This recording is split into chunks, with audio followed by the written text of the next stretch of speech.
Howdy everyone, you on the Voltage, and it's actually time for another Cartoon Fight Club, so it's Xenophane Sonic versus MX Mario. I don't know much about this Sonic, but I do know a little bit about this Mario, so let's go, I guess. Existential Dread. Today's fight pits two of the most terrifying Mario vs. Sonic matches you can think of. From the endless void of the Sonic multiverse comes the god of nothingness himself, Xenophanes, and facing him straight This from the animation cursed looks like cartoon it's of high quality. Maybe it's 1985, Gabriel Mood's the animation style? soul-devouring demon of the Mushroom Kingdom, MX Mario. Without further ado, let's introduce Cartoon Fight The little Club's thing on this one, the next beginning right round there, looked of like it was like good fighters. animation quality. Oh boy, the Sonic EXE multiverse timeline. Trying to Void understand this entity, timeline is occupation, probably scarier free than tap, anything within the physical weight timeline itself. Sonic, It's that physical weight Sonic, complicated. physical But height despite Sonic, that, I'm gonna try to explain max it in to you, every or stat. at the very least, explain what is relevant to Xenophanes. In the beginning, there was the 2011 Sonic EXE creepypasta, which evolved into Lord X, the Johto Boy continuity, where X matures into a more controlled godlike being. But the version we're using today, Xenophanes, exists in a completely separate canon, specifically from the Astronomicon timeline. He's not Lord X, and he's not part of that chain. He's more like an alternate universe take on what Sonic EXE would become if he transcended morality itself. Or maybe you could argue he's the opposite. He's definitely unique because he's not like most other EXEs that are just corrupted Sonic files. He's more like a fundamental force of existence, or rather lack thereof. Born from the nothingness that came before creation, he was originally made by a higher being known as Pandora, only to be cast out as a failed experiment. From there, he became one with the doesn't void, sound good at learning all. to manipulate reality from the outside. Eventually, he found his way to Sonic's dimension. I guess you could call that our dimension. So he's a reality warper then.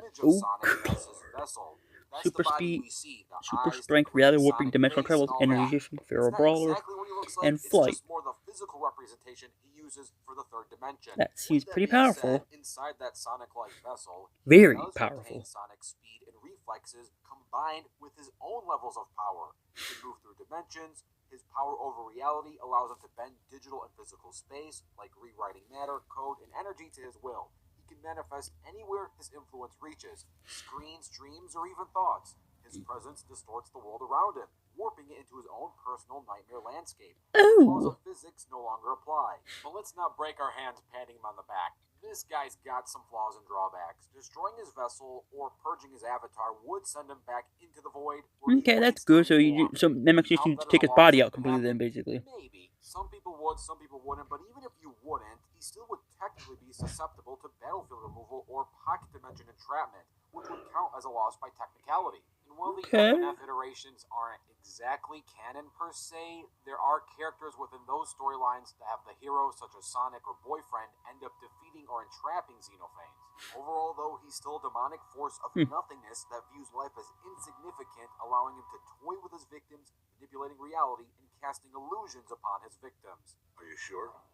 On the opposite side, Nintendo does what 1985 Super Mario Bros. Height 6 to 4 foot. Wait, Fat Mario, occupation Luigi's chest. Sonic creatures, but rather, well, I mean, this is more like the Sonic EXE of Mario. Well, I feel bad for Lucas in this. Let me tell you if this origin story reminds you of someone. MX is an ancient spiritual entity that predates humanity itself. When video games were invented, MX saw new max on the stats as well. In the form of a 1985 Super Mario Bros. Cartridge, using it as a doorway to the physical world. So in a physical sense, yes, he's an evil program like the other EXEs, but his true form is also a demonic spirit. Remind you of someone? To make matters worse, MX might not even stand for anything, like maybe Mario X. There's no confirmation on this. Anywho, that doesn't make him a demonic monster, because his first recorded victim was an 8-year-old boy named Lucas, who received the haunted video game as a gift. But that was no gift. After beating the game, Lucas noticed strange changes. Warped visuals, distorted sounds, and a Mario that called him out personally. MX, posing as Mario, convinced Lucas to replay the game and to keep playing, only to unfortunately take his life through an epileptic seizure and trap his soul inside the game. We can endlessly torture him. The cartridge into his own personal hunting ground, tormenting Lucas endlessly by giving him infinite lives, only to take those lives back and forth, forcing him to die over and over and over again endlessly. MX is an unstoppable force within this domain. He doesn't know mercy in his domain. Able if levels, remove power-ups, this takes alter place physics at in will, MX's domain, quote-unquote video game manipulation I lets think him he wins rewrite then. said world itself. Pipes, enemies, even the sky. He can give immortality to his victims just to torture them longer, give it to himself.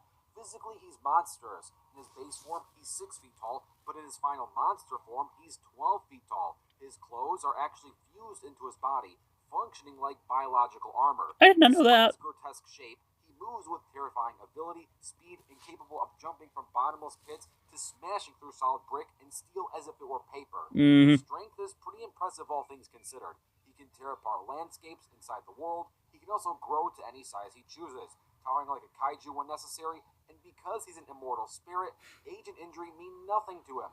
His powers extend to soul manipulation, in the lore of Friday and Funkins, with the Mario Madness mod, MX is actually able to kill Girlfriend, which is honestly kind of surprising because Girlfriend is basically infinite lives. And plus, she's literally protected boyfriend with shields before from Sonic DXC, and so he's killed someone who has pretty strong abilities. MX has canonically, technically from Friday Night Funkin' lore. The only known way to banish him is by completing the game, reaching the flagpole with a castle axe, which forces him out of the cartridge entirely. He's also known for underestimating entities that don't follow his rules. For all his confidence, MX still operates like a computer virus locked onto a specific grid. Outside of it, he's just another trapped soul. And now, the multiverse. For the fight. Okay. This battle will take place on Earth, and remember, there is no prep time. What? My winner pick in this depends on the exact location. If it takes place technically in MX universe, then MX probably wins it there. If it takes place elsewhere, then Xenophase Sonic most likely wins it. I think it's Xenophase Sonic my final vote. Xenophase is my final winner in this thing. Even though I want MX to win, but I think Xenophase will win this thing entirely in the end. It's most likely going to be Xenophase's win.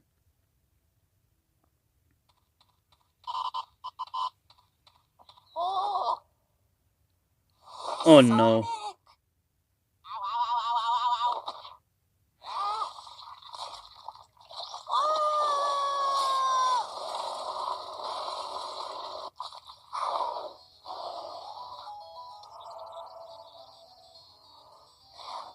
Luigi Tails, no!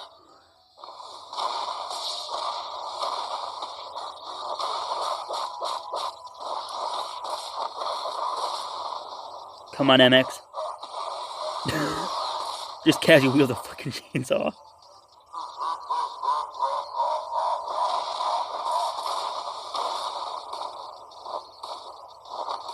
The speed is the main thing that's gonna help Xenophase win this thing completely. He's so much faster than MX.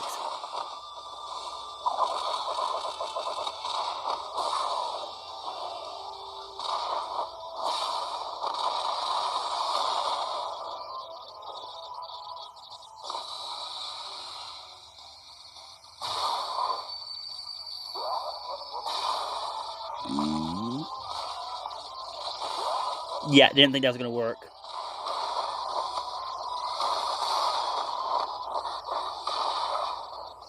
If you think about it, MX has quite a big relationship to Wario because, well, he relies on strength completely.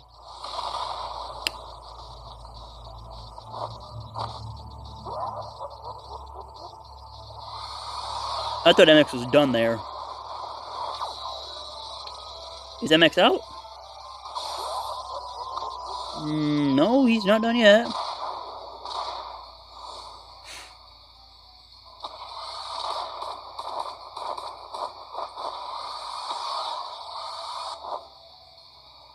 This fall's gonna kill the person. I think it's this. Is this the end for one of them? Which one's out? Is MX done? No.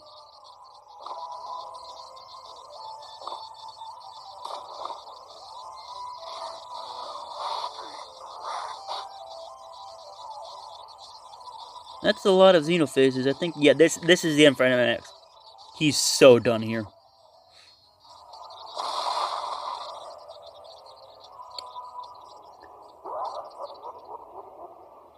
I would have expected. Yeah, jump scare. 3, 2, 1.